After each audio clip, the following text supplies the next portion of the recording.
ঠাকুরগাঁও 1 আসনের ছাত্র শিবিরের বিশাল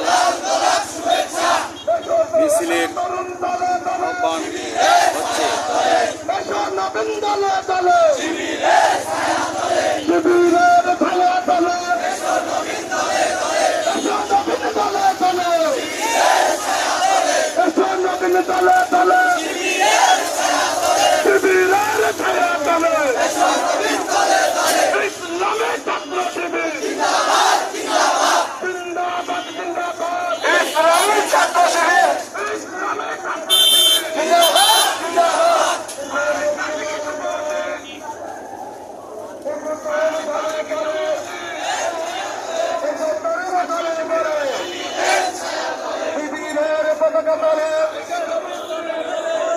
নবীন ভয় নাই, শিবিরে সন্ত্রাস নাই, শিবিরে সন্ত্রাস নাই, একজন নবীন ভয় নাই, একজন নবীন ভয় নাই।